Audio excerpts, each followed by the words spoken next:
দেখো আমরা পাটিসাপটা করছি, আর তার জন্য আমি নিয়ে নিয়েছি হাফ কাপ ময়দা, হাফ কাপের থেকেও একটু কম সুজি, আর তার থেকেও একটু কম চালের গুঁড়ি নিয়ে নিয়েছি। দিয়ে আর একটু চিনি দিয়েছি এর মধ্যে, দিয়ে একটা ব্যাটার মতো তৈরি করতে হবে। তারপরে আমরা যেমন ভাবে করছি তোমাদের দেখাচ্ছি। আমরা একটু মিষ্টির দোকান থেকে ক্ষীর কিনে এনেছিলাম, এই ক্ষীরটার পুর দেবো পাটিসাপটায়, কিন্তু ক্ষীরটার সাথে একটু দোকান থেকেই বলে দিয়েছিল একটু চিনি মিক্সড করে এটাকে তৈরি করে নিতে হলো কড়ার মধ্যে। এখন ক্ষীরটা আমার রেডি পুর দেওয়ার জন্য, স্টাফিং এর জন্য রেডি। তারপরে আমরা কিরকম করে করছি তোমাদের দেখাচ্ছি। দেখো একটা তাওয়া চাপিয়ে দিয়েছি গ্যাসের আঁচটা কমিয়ে দিয়েছি, আর এতে একটু হোয়াইট অয়েল ব্রাশ করে দিয়েছি। দেখো এবার এই অয়েল ব্রাশ করে রেখেছিলাম যে পাত্রটায়, মানে যে প্যানটায়, সেটার মধ্যে এরকমভাবে ব্যাটারটাকে এরকমভাবে স্প্রেড করে দেওয়া হচ্ছে।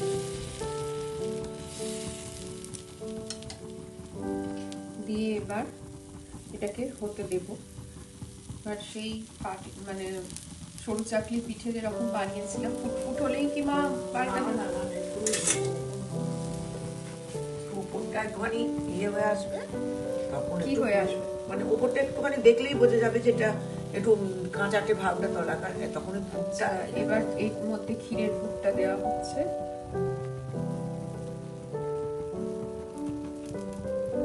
দিয়ে এবার একটা রোল এইভাবে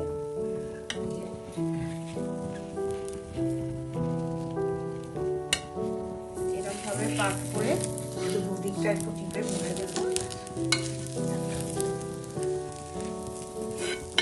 তাহলেই হয়ে গেল পাটিসাপটা। এইভাবে আমরা প্রত্যেকটা মানে ব্যাটারটাকে দিয়ে দিয়ে এরকম ভাবে প্রত্যেকটা পাটিসাপটা করে নেবো। তোমরা চাইলে কেউ সন্দেশের পুর দিতে পারো, কেউ চাইলে নারকেলের পুর ইউজ করতে পারো এতে, যে যেটা। আর যদি কেউ চিনির বদলে গুড় ইউজ করতে চাও তারা গুড়ও ইউজ করতে পারো, মানে ব্যাটারটা যখন তৈরি করছো আর কি, সেখানে যদি চিনির বদলে কেউ গুড়ও ইউজ করতে চাও গুড়ও ইউজ করতে পারো। আমরা আজকে ক্ষীরের পুর ইউজ করছি, তোমরা কেউ চাইলে চিনি মানে সন্দেশের পুর ইউজ করতে পারো, বা নারকেলের পুরো ইউজ করা যায়। আর ব্যাটারটার মধ্যে কেউ চাইলে চিনি অথবা গুড় তুলে নেব।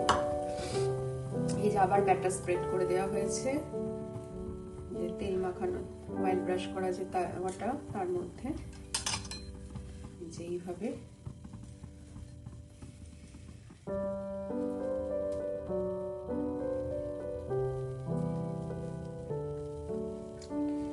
এক পিঠটা হলেই তখন ওর মধ্যে সামান্য একদম মিনিটও তো লাগছে না, অল্প তেল দিতে হবে।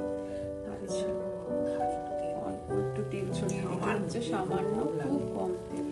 এবার ক্ষীরের পুরটা বদলে যে এই সাইডটা হয়ে গেছে দেখা যাচ্ছে। এবার আবার এই ক্ষীরের পুরটা নিয়ে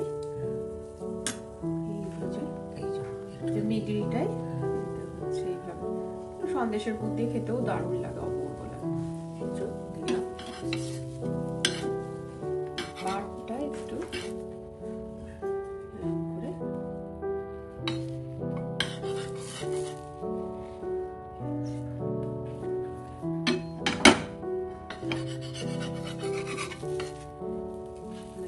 হয়ে গেল, তাহলেই পাটিসাপটা রেডি।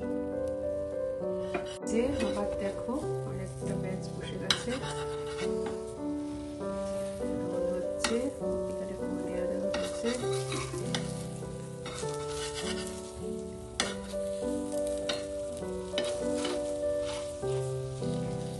খুব সুন্দর ইভিনিং এ শীতকালের দিনে একটু ভালো লাগে।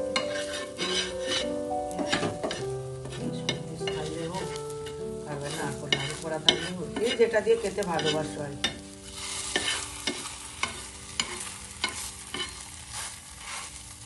টিপে টিপে নিতে হবে না, এই কর্নারটা মানে একদম এইটা পুরটা যাতে না